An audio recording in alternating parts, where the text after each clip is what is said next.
पर्वाधिराज महापर्व पर्युषण का ये पंचम दिवस आप सभी के लिए आनंददायी हो, मंगलदायी हो, सुखदायी हो।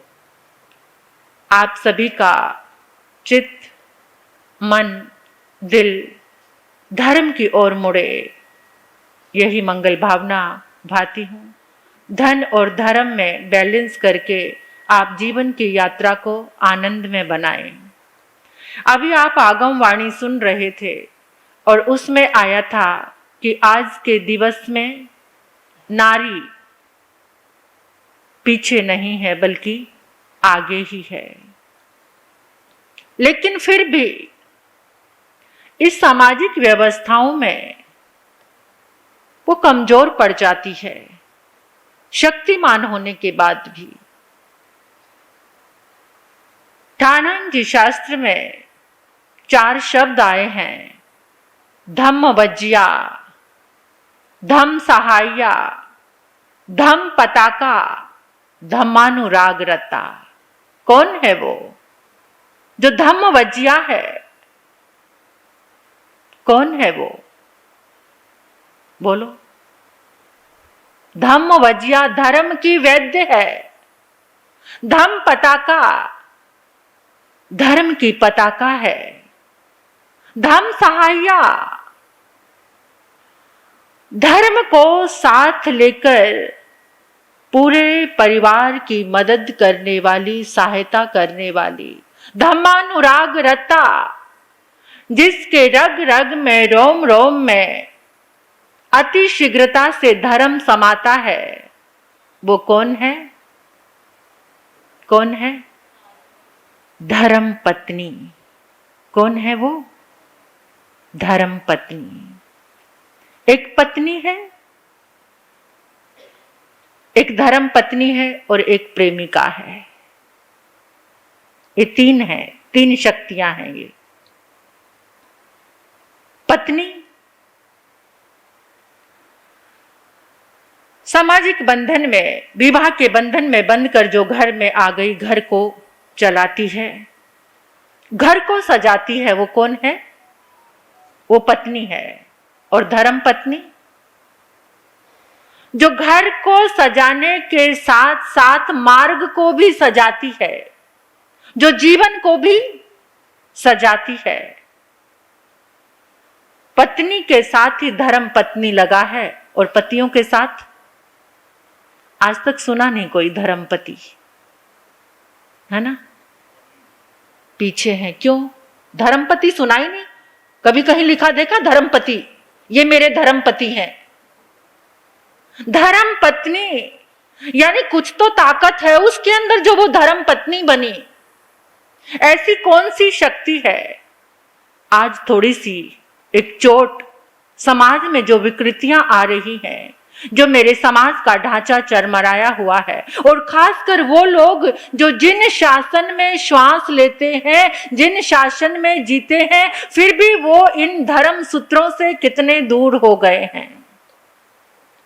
पत्नी सबको मिली है, सबके पास है, और जहां लड़ाई है, झगड़ा है, कलह है, क्लेश है, वहां सबके पास पत्नी है। लेकिन जहां जीवन व्यवस्थित चल रहा है, जहां जो अपने पति को अंधेरे में भी मार्ग बता दे, वो धर्म पत्नी है। मदन रेखा सुना है ना आपने? मदन रेखा इतिहास में कहानी पढ़ी है, सुनी है कभी मदन रेखा की? क्रोध में नरक की ओर जाते पति को देवलोक में पहुंचा देती है, वो धर्म पत्नी होती है मदन रेखा। सुभद्रा ऐसी शीलवान धर्म पत्नी कि जो छलनी में भी पानी भरकर ले आती है। छलनी में भी, सोच कर देखो, छलनी में पानी भर सकता है? ऐसी धर्म पत्नी, ऐसी नारियों से सजा है ये जिन शासन का इतिहास।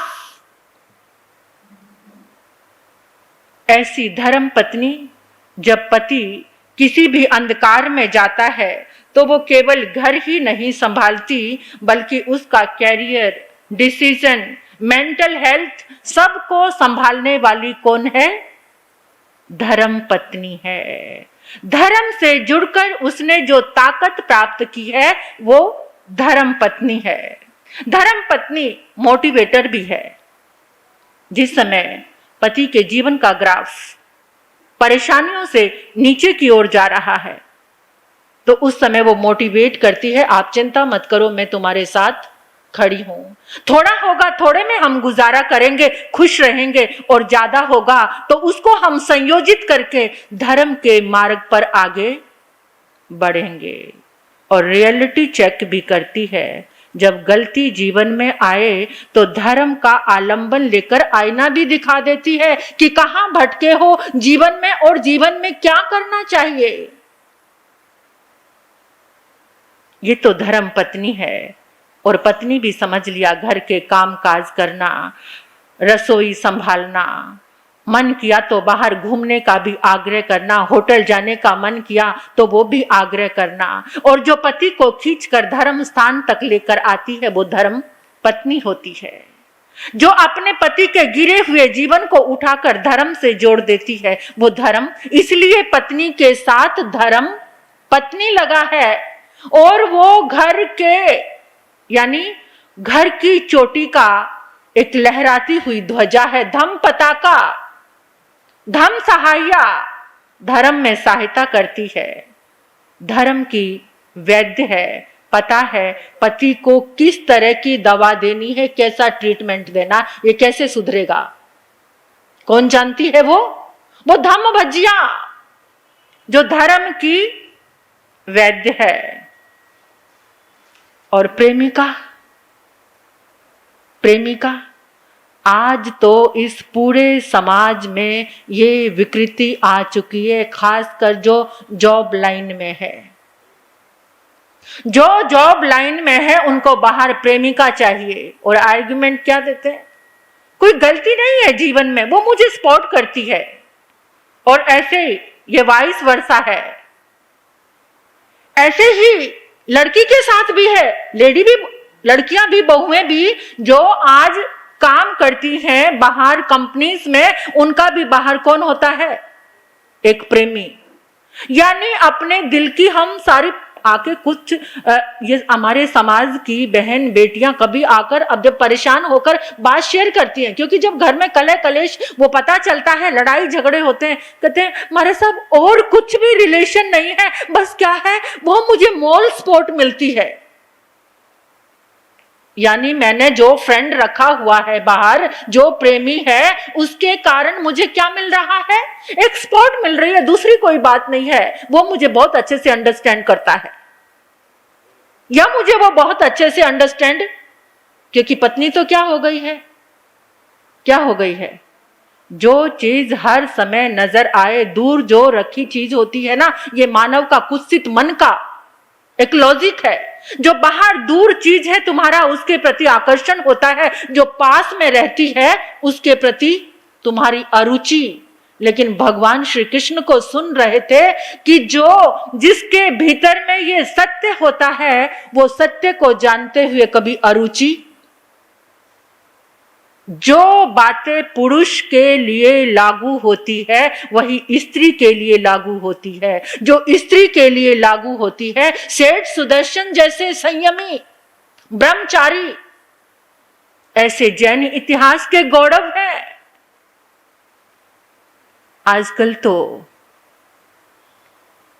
कैसा बदचलन चल रहा है। कुछ लड़कियां हमारे पास आती थी, अपने कोड वर्ड में बात कर रही थी, अरे आज तो सुबह सुबह आई टॉनिक मिल गया।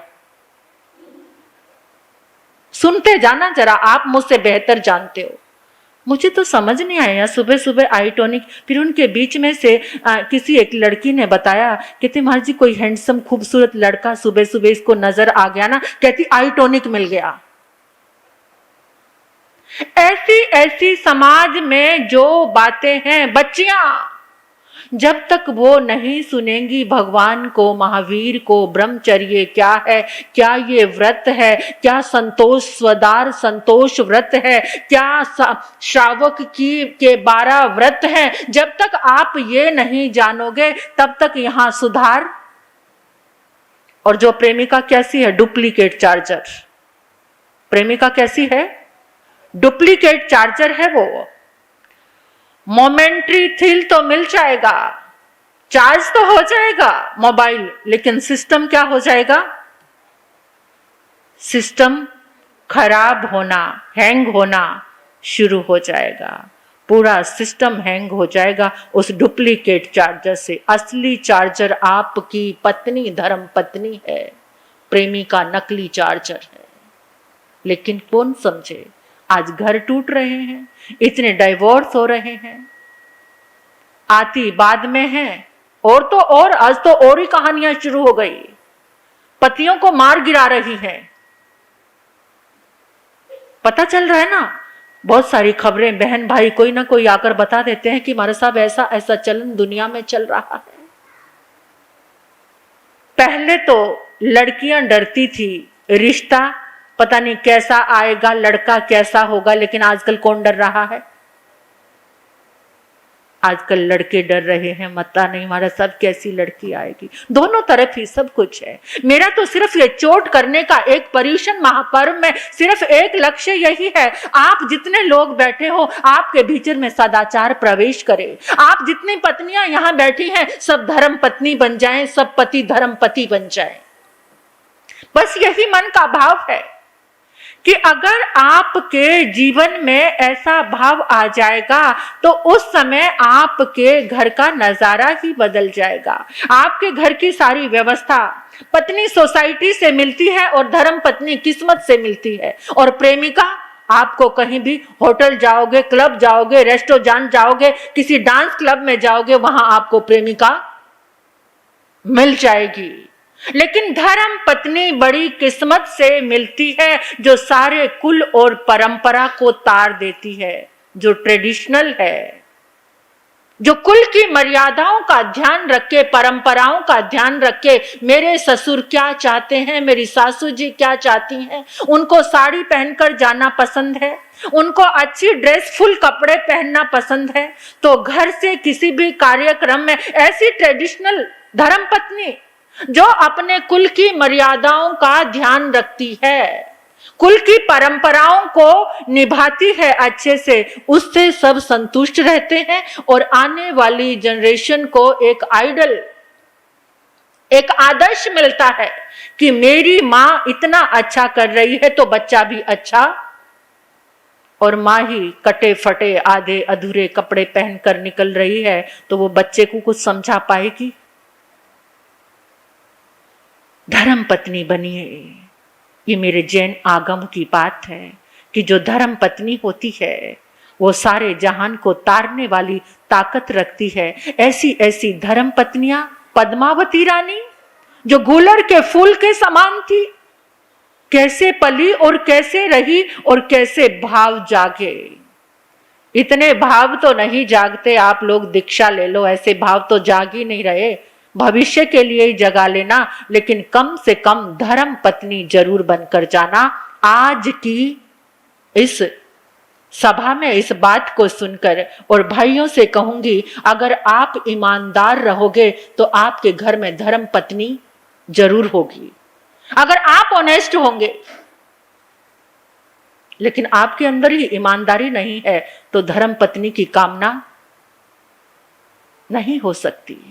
ईमानदारी आपके पास, दोनों रिश्तों में बराबर के भागीदार हो, बराबर के ही कर्जदार हो, बराबर के ही सहयात्री हो। इस सह यात्रा में, इस धर्म यात्रा में जो आपको मिला है कि आप संसार में रहते हुए, गृहस्थ जीवन में रहते हुए उस गृहस्थ जीवन को नंदन वन बना लो, उस गृहस्थ जीवन को स्वर्ग बना लो, तो आपको धर्मपति और धर्मपत्नी, देव देवी का जोड़ा बनकर घरम में स्वर्ग उतरता है। एक पत्नी पत्नी की यात्रा करते करते धर्म पत्नी कैसे बन जाती है।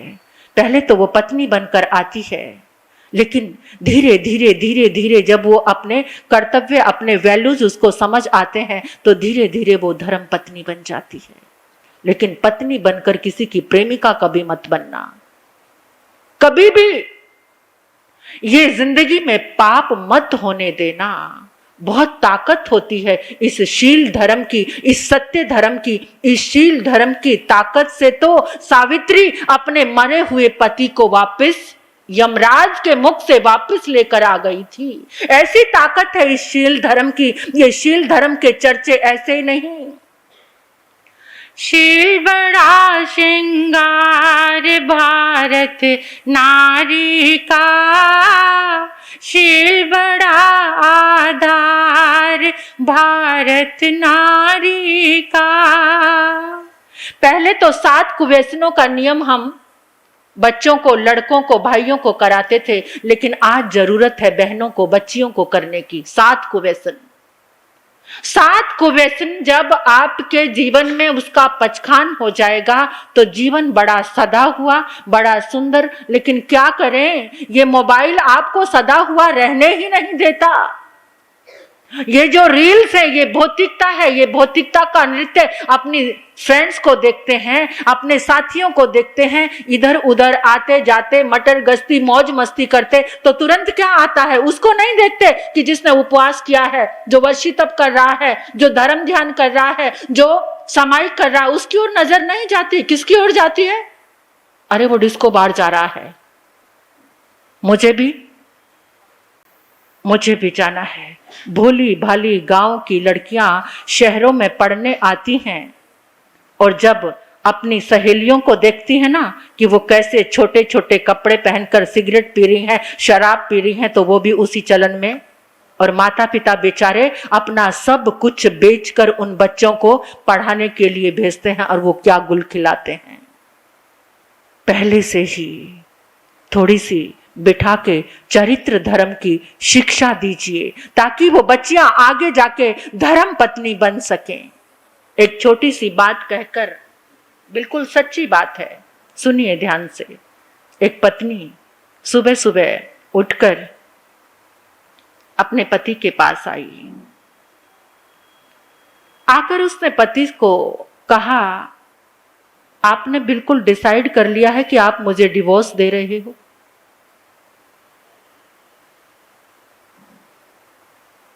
पति ने कहा, हाँ बिल्कुल मेरा पक्का है, मैंने तुम्हें डिवोर्स देने के लिए सब फाइल्स तैयार हो चुकी हैं, सिर्फ तुम्हारे साइन रहते हैं। मैं भी आपको डिवोर्स देने के लिए तैयार हो चुकी हूं, लेकिन मेरी कुछ शर्त है, मुझे कुछ चाहिए। डिवोर्स पेपर पर मैं तभी साइन करूंगी, पहले मुझे कुछ चाहिए। पति ने सोचा, चाहिए क्या, यही चाहिएगा? मेरी जायदाद, जमीन, फैक्ट्री, दुकान जो भी है उसका हिस्सा लेगी, बैंक बैलेंस है उसका हिस्सा लेगी, कार है कार लेगी, यही चाहिए? जो लेना है तुम्हें ले लो, लेकिन मैंने पक्का मन बनाया है डिवोर्स देने का। जो भी चीज चाहिए, जिस चीज पे हाथ रखोगी ले लो।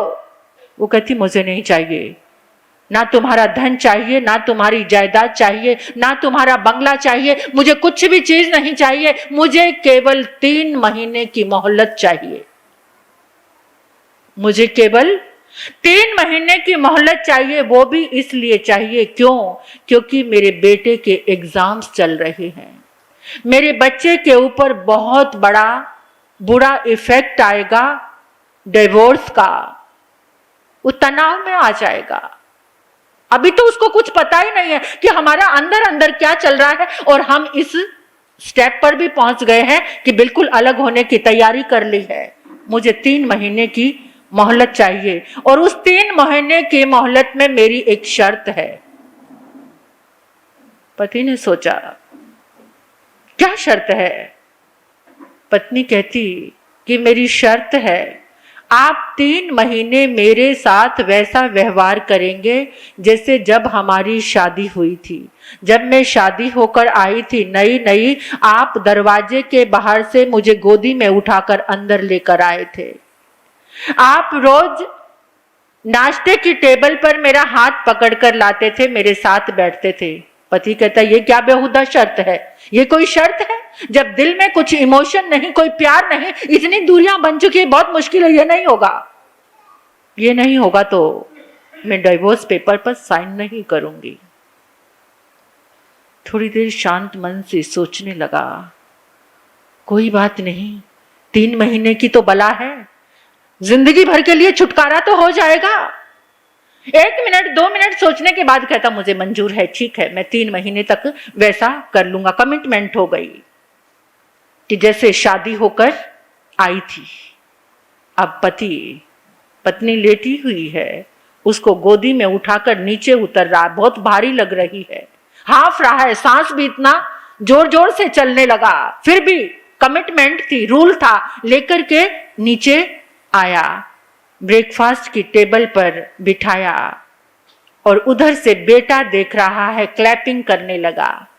मेरे मम्मी पापा का कितना प्यार है।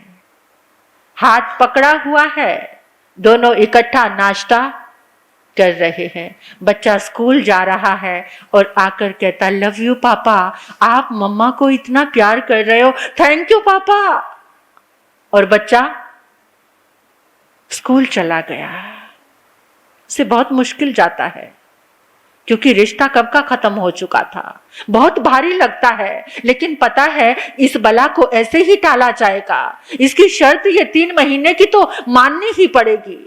अब रोज का ऐसे ही क्रम चल रहा है। पत्नी का हाथ पकड़ के लेके आता है, नाश्ते की टेबल पर बैठते हैं। बच्चा भी सामने आकर जब बैठता है तो एकदम ऐसे बच्चे को दिखाता है कि एक बाइट तोड़कर पत्नी के मुंह में भी डालता है। कभी ऑफिस जाते जाते माथा भी चूम लेता है और बच्चा ये देखकर बहुत खुश होता है और रोज अपने पापा के गाल पे प्यार करता है, पापा थैंक यू, आप मम्मा को कितना प्यार करते हो।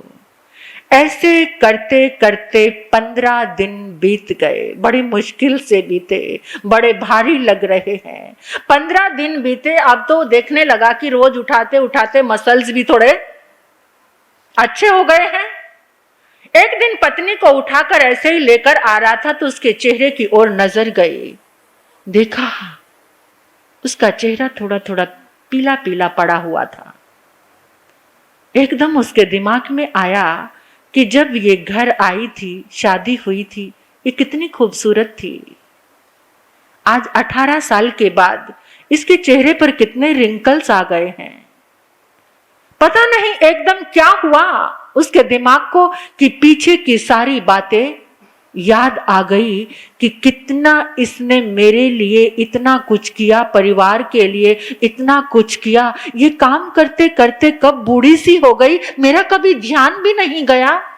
एकदम उसके अंदर कुछ ऐसे प्यार के इमोशंस अंदर जागे। तुरंत दिमाग ने कहा, कहां फंस रहा है, तुझे इससे पीछा छुड़ाना है, इमोशन में जाना ही नहीं। क्योंकि उसको याद आ गई वो प्रेमिका, कंपनी वाली प्रेमिका।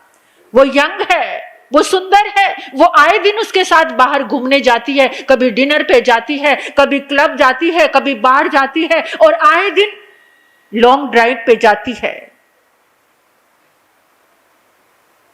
उस प्रेमिका के याद आते ही उसने फिर अपना मन बदल लिया, नहीं मुझे डिवोर्स ही लेना है। 1 दिन बीते, 2 दिन बीते, फिर वापस उसके दिल में वही भाव आने लगा, इसका कसूर क्या है? बस ये सारा दिन घर में काम करती रहती है, ये मेरे साथ घूमने नहीं जाती, ये अब यंग नहीं दिखती, क्या इसका कसूर यही है? और उस दिन जब वो प्रेमिका के साथ घूमने के लिए गया था, उसकी बहुत बड़ी मांग थी, जल्दी से डिवोर्स लेकर के वहां चलेंगे, माता पिता को भी वहीं छोड़ देना, पुराने घर में, नए बंगले में मैं और आप रहेंगे, दूसरा कोई नहीं। देखो कितने टाइम से मैं वेट कर रही हूं और अभी तक आपको समझ नहीं आया, कितना लंबा टाइम कर दिया। अरे चल रहा है ना डिवोर्स का प्रोसेस, चल रहा है भाई, क्यों परेशान होती है? घर में आया, सोचने लगा, जब पत्नी का हाथ पकड़ कर लेकर आ रहा था, इसने कोई नाजायज मांग नहीं की, इसने कभी मेरे माता पिता से अलग होने की बात नहीं की। ये मेरे माता पिता का भी उतना ही सम्मान करती है, समय पे उनको भोजन देती है, समय पे उनका ध्यान रखती है, सारा घर का काम खुद करती है, बच्चे का भी इतना ध्यान रखती है। और उसने कहा कि माता पिता से डिस्कनेक्ट हो जाना, उनको वहां छोड़ देना। उसका जो मैला मन था, जो प्रेमिका में उलझा हुआ था, एकदम साफ हो गया। पत्नी के लिए प्रेम उमड़ आया और उसने पूरा का पूरा प्रोग्राम चेंज कर दिया। जिसने मुझे अपनी जिंदगी दी है, मैं अब मेरी बची हुई सारी की सारी जिंदगी इसी को दूंगा। जिसके पास कोई बनावट नहीं, कोई फॉर्मेलिटी नहीं, जो जैसी है वैसे ही रहती है, वैसा ही काम करती है, वैसा ही मेरे पूरे परिवार को संभालती है। 30 दिन बीत गए ऐसे करते करते। अब तो उसने मार्केट जाकर कुछ गिफ्ट्स खरीदे, एक बुके लिया और उसको चैन नहीं पड़ा कि मैं ये खबर जाकर उसको दोपहर को ही जाकर बता देता हूँ। शाम का भी वेट नहीं किया, दोपहर को ही बहुत सारे गिफ्ट्स लेकर, बुके लेकर जब वो आया, देखा पत्नी नहीं है, देखा ढूंढते हुए बेडरूम में आ गया। ये आज दोपहर के समय बेडरूम में क्यों लेटी हुई है? आंखें बंद है तो हर रोज दोपहर को काम करती थी। जब एकदम गया, उसके चेहरे को देखा, चेहरा फक पड़ा हुआ था, बिल्कुल हल्दी के जैसे पीला पड़ा था। एकदम उसने जाकर उसकी नब्ज देखी, उसकी पत्नी मर चुकी थी। उसके पास एक रिपोर्ट फाइल पड़ी थी। उसने फटाफट वो रिपोर्ट खोली, फाइल खोली। उसमें कुछ एक लेटर लिखा हुआ पड़ा था। उसमें लिखा था कि 2 महीने पहले मुझे कैंसर हो गया था। मेरी तबीयत ठीक नहीं रहती थी, आपके पास समय नहीं था। तुमने बोल दिया था कि डॉक्टर को खुद ही जाकर दिखा लेना। जाकर दिखाया, डॉक्टर की रिपोर्ट आई तो डॉक्टर ने कहा कि तुम्हारे पास केवल 30 दिन ही बचे हैं, पूरा कैंसर फैल चुका है, हार्डली 30 डेज में तुम्हारी मौत हो जाएगी। कोई पुण्यवानी का योग हो, कुछ बच जाओ, तो मैं कह नहीं सकता, कैंसर इस कदर फैल चुका है। मैं वो रिपोर्ट लेकर आपके पास आ रही थी, उसी समय आपने मुझे डाइवोर्स पेपर मेरे आगे रख दिए। मैं कुछ नहीं बोल पाई। मुझे तो पता था कि 30 दिन के बाद मेरी मौत हो जाएगी। मैं चाहती तो डाइवोर्स पेपर पर साइन कर सकती थी, लेकिन मेरे बेटे के पास बहुत बुरा मैसेज आता। उसको यही लगता कि पापा के बुरे व्यवहार के कारण मेरी माँ मर गई। मेरा बेटा जिंदगी भर, तुम्हारा बेटा जिंदगी भर तुमसे नफरत करता। मैं नहीं चाहती थी कि ये बच्चा तुमसे नफरत करे, इसलिए मैंने तुमसे मोहलत मांगी थी। मुझे भी कोई साथ रहने में मजा नहीं था, क्योंकि तुमने सब कुछ, सारे रिश्ते ही खत्म कर दिए थे, सारा प्रेम ही खत्म कर दिया था, तो मेरे पास कुछ बचा ही नहीं था। लेकिन मैं नहीं चाहती थी कि बेटे की नजरों में तुम गिर जाओ, बेटा जिंदगी भर तुमसे नफरत करे। अब उसकी क्या हालत हुई होगी, जो अरमान सजाकर वापस लौटा था, पत्नी के प्रेम ने वापस लौटाया था, लेकिन बहुत देर हो चुकी थी। ये पत्नी जब धर्म पत्नी बनती है तो बहुत बड़े बड़े त्याग कर देती है, बहुत बड़े बड़े तप कर देती है, सारे घर को प्रेम की डोर से बांध देती है। जब ये पत्नी और जो पत्नी की कदर नहीं करते, बाहर झूठे पत्तल चाटते हैं। कल बड़े महाराज जी ने बताया था ना कि पत्नी की सारी कुर्बानियों को भूलकर, उसके प्रेम को, उसके बलिदान को, उसके त्याग को भूलकर फिर भी बाहर के झूठे पत्तल चाटने में जिनको मजा आता है, वो दुनिया के गिरे हुए रोग हैं। ऐसे रोग जब तक समाज से नष्ट नहीं हो जाते, तब तक यहां सदाचार और सादगी का बिगुल नहीं बच सकता। अरे इतना बुरा ये युग कितने समय से चल रहा है। चाबियां एक्सचेंज करते हैं गाड़ी की, और पत्नी चेंज हो जाएगी, लेकिन धर्म पत्नी कभी चेंज नहीं हो गई। ऐसी विकृति इस समाज में। बाहर तो कितना कुछ, हम तो इस दायरे में, धर्म के दायरे में रहते हैं और लगता है ये जीवन कितना आनंदित है, लेकिन जब बाहर से आकर लोग बात शेयर करते हैं कि इतनी विकृति आ चुकी है, इतना भयानक रूप दुनिया में हो चुका है, तो आज का ये संदेश आपके लिए यही है कि जितनी मेरी माताएं, बहनें, ये बच्चियां बैठी हैं, संकल्प करके जाओ कि हम सब धर्म पत्नी बनेंगे। क्या बनेंगे? और आप लोग क्या बनोगे? बाहर की किसी झूठी पत्तल की तरफ कभी नजर, क्योंकि जो किसी की पत्नी है वो झूठी पत्तल है। जिसे आप प्रेमिका बनाना चाहते हो, दूसरी की पत्नी पर गलत नजर रखते हो, या पत्नी गलत नजर रखती है अपने पति के मित्र पर या किसी और पर, वो बराबर के भागीदार हैं, दोनों झूठे पत्तल चाटने के लिए जो तैयार हैं, तो उनको समाज में नाम दिया है। कल बड़े महाराज जी ने बताया था, कुत्ते और गाली देते हो ना, सुअर कहीं का। कैसा लगता है कोई ये गाली देता है तो? अंदर झांक कर देखो, अंदर अपने गिरेबान में झांक कर देखो, कहीं हम उस पोजीशन पे पहुंचे हुए तो नहीं है, कहीं उस कैटेगरी में पहुंचे हुए तो नहीं है। कभी मनुष्य बनकर हम पशु तो कि जीवन तो नहीं जी रहे हैं अपनी वृत्तियों से, अपनी भावनाओं से, अपनी आदतों से। मेरे समाज में जरूरत है आज एक सुभद्रा की, आज एक मदन रेखा की, आज एक सेठ सुदर्शन की, जो सबको मार्गदर्शन करे। रानी ने डोरे डाले और रानी को ही